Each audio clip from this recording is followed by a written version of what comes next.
Hello everyone, দেখতেই পাচ্ছ সকালবেলায় তোমরা কে কী করছো কমেন্টে জানিও। আমি সকালবেলায় এই যে ব্রেকফাস্ট তৈরি করছি, ধোসা করব আজকে, সেই জন্য মা সব জোগাড় টোগাড় করে দিল, আমি এখন করে নিচ্ছি। আমি কিন্তু এভাবেই করি, প্রসেসটা আমার এইভাবেই, জানি না কে কেমনভাবে করো জানিও।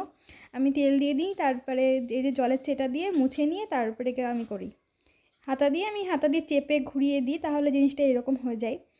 আমরা এরকম করেই খাই, আর বেশি ক্রিস্পিটা আবার ভালো লাগে না আমাদের, এইরকম করেই করি, ভালোই ওঠে। দেখতে পাচ্ছ উঠে যাচ্ছে কি সুন্দর। আমার এই ফুল রেসিপিটা জানতে হলে কিন্তু আমাকে কমেন্ট করে জানিও, তাহলে আমি কিন্তু ফুল রেসিপিটা তোমাদের দেখিয়ে দেবো যে কী দিয়ে আমরা বানাই। আমরা কিন্তু বাড়িতেই ব্যাটারটা বানিয়ে নিই, মানে কেনা ব্যাটার ইউজ করি না, বাড়িতেই ব্যাটারটা বানিয়ে নিই। আর আজকে দিদিভাই এসছে, সেই জন্য স্পেশালি করলাম ধোসা।